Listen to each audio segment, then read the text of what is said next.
Hey guys, welcome back to Chaos Core Tech. My name's Garrett, and today I'm going to show you my process for getting files ready to print on the Moai. But before we jump into it, I just want to give a brief disclaimer. I am not an expert by any means in any of this. This is just kind of my process. I've recently had a ton of people asking me what my process is for this, so I'm just going to show it. I know there are better ways to do some of these things, and if you know of some better ways to get files ready to print on SLA systems, leave a comment down below. And if I see something down there that I think would be helpful, I will pin it. So if you're looking for more suggestions, check down there as well. So let's get into it. So first of all, I'm going to be covering a lot of things, and they might be pretty foreign if you've never messed with like SLA type software before. I will put a link down in the description to all of the software that I'm going to be using so you can get it and mess around with it yourself. All of the ones that you need for this are free, so that's a bonus. And the other thing is that we're basically only doing three things. We are hollowing out the model, we are adding supports to the model, and we're putting a raft on the model. And then it's ready to be sliced. So just keep that in mind. And hopefully I can simplify this as much as possible. So the first step is pretty basic, but I figured I'd mention it here. Get the file kind of positioned and sized correctly, because a lot of times, like I create my models in ZBrush, they come out really, really tiny, so I have to scale them up. And I use Simplify 3D just because it's got the sort of easiest interface for me to do this. You can use any program you want, like Meshmixer, which I'll be talking about in a second. But basically all you're doing here is just making sure that it is the size you want and just sort of double checking the file for anything weird. So after you've done that, we need to hollow it out. And for that, I am going to use Meshmixer. So first of all, use the import button to get your model in here. And then if you click the edit button over on the side, there is an option right here called hollow, and that's what we're going to be using. So I will click that. It's going to process for a little bit. And if we zoom in a little bit, you can start to see that it's creating a mesh on the inside, so it's actually hollowing it out. Now we can adjust a few things here. Like I can see that the arms are a little bit weird because they're a little bit too small, so like the hands won't be hollow, but I actually think that's okay. I think what you should look for is just make sure there's no weird little pockets that are hollow but not connected to any of the other hollow points, because those can cause some weird issues. So just make sure that everything's kind of connected and hollowed the way you would want it. The other thing we need to add are holes, and these are basically drain holes. And the reason you need holes is because if you don't have them, the resin gets trapped on the inside. So one, you're wasting a lot of resin because it's still trapped in there even though it's liquid. And two, if you do that, the trapped resin in there can cause pressure issues and can actually start to split the model and kind of explode out. And then you've got resin leaking everywhere. It is not fun. So you want drain holes, and you want them to be strategically placed. Since I'm printing this on the Moai, he will be printing upside down, and since it kind of comes out of the resin, so his feet will be at the top and his head will be at the bottom. So we need a hole up here on the head, so I will double click. That should allow the trapped resin to get out, and that won't be too hard to fill when we're post-processing. We need holes on the feet as well, and I'm going to put one on each foot, and I will explain why in just a second. So again, just double-clicking to add those, and I think that should be good. So the reason we do this is to allow air into the bottom and allow the resin to escape from the top. And that might seem weird, but the best way to think about it is like a straw, because I think we all did this when we were little. Like when you have a cup that has a straw in it, and there's liquid in there, you put your finger over the top of the cup and lift up the straw, and the liquid is trapped inside the straw because there's no air coming in. So it creates a little vacuum, can't come out. Same thing applies here. So what we're doing is basically putting holes in the feet so air can get in, there's no longer a vacuum in there, and the resin will pour out the top. So hopefully that makes sense, and this looks pretty good. Normally I might try to put some holes on the elbows, and I actually might do that, just because those will also be at the top and we'll have some trapped resin until it meets these parts where the air from these can get in there. There will be a little bit on the chin, but I don't think that will be a big deal at all, so I'm going to leave that. So I'm just going to go ahead and hit accept. Then after a bit of processing, the model starts to look normal again, but if we rotate it, we can actually see that it is hollow on the inside. And if we check the elbows, hollow right there as well, and then hollow on the feet. So that is exactly what we want.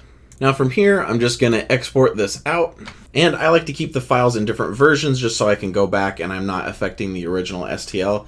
So this one I will just name Jerry hollow.stl. So we've got the first big part done. He is hollowed out. Next up, we are going to add supports. Now I'm going to use automatic supports just because I'm not good enough to do manual supports.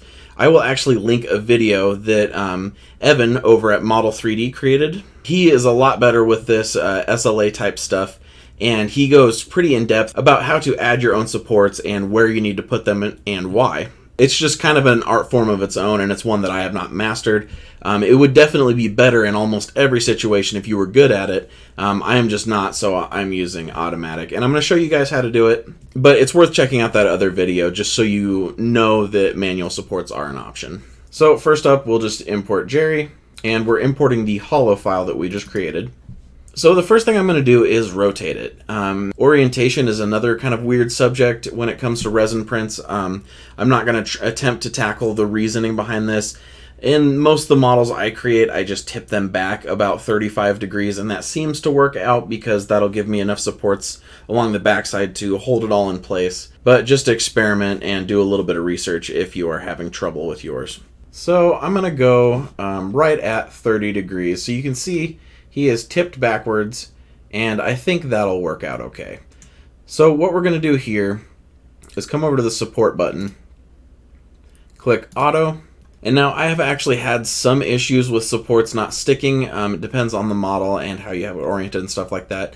But I usually end up going high density, definitely high contact point. And then you'll want to click this lift button and inner supports. Those are pretty self-explanatory. Lift just raises it off the bed a little bit, which is good. And inner support will make sure that the supports on the inside are added as well. And I'll click auto generate and let it do its thing. So after it does its calculating, you can see that it has these sort of lattice structures. They are cross-connected supports. This software is called XYZware Nobel.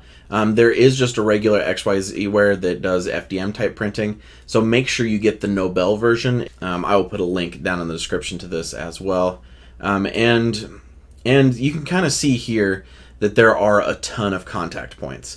And that can be okay. Just it's something to keep in mind that you're going to have a lot of cleanup to do because each one of those points will kind of leave just a little mark. It's not bad, but it is something to be aware of. And with manual supports, you would be able to get away with adding a lot less than this. So this software is really clunky and not very intuitive. So instead of clicking export, which is what you think would be the right way to do it, you click save, and that allows you to save the STL. And we're going to save this as a new one. So I'm going to name this one Jerry supports.stl. So now the only thing left is to add a raft. And for that, I use a program called B9 Creator. And this is actually what most people use to create manual supports. So if you choose to do that, you might be able to eliminate XYZware completely from this process, and it'll just make things simpler. But for me, I'm just going to add Jerry. As you can see, we've loaded it in, and it doesn't fit in the build area. That's fine. This is set up for a printer that I'm not using, so I'm basically just using it to add to the model, and then I'm exporting it out of here. So don't worry too much about that. So I have this model selected. I'm going to come over to the support tab over here. This is where you add manual supports, but basically I'm just going to be adding this foundation up here. I'll click this little checkbox, and as you can see, it's adding a little cylinder down there. You can change the type here. The peel foundation I have found has some issues, so be careful using that one. I'm just going to keep using the cylinder, but I'm going to bring the coverage down to about 80%, I believe. I could probably even go a little less than that. Let's go down to 75. Yeah, that'll be fine. Just enough to cover all these supports down there. And I'm going to change the thickness to about 1.2 millimeters. So you might notice that the model is raised up. That is kind of a weird quirk of B9 Creator. So I'm going to come back to Models, and then you'll see that the Z is set at 5.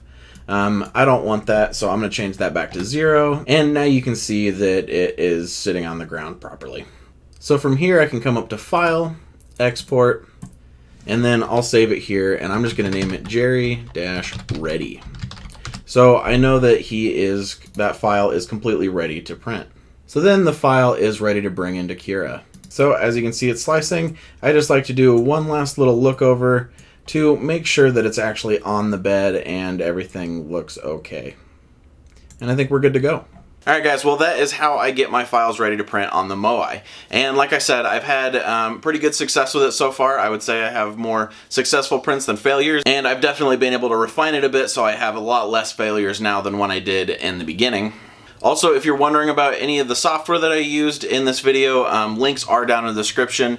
It's not sponsored by anyone, this is just purely me telling you what I use. So check down there for all the information on those. And then that's it for me guys, so thank you for watching, and until next time, keep creating.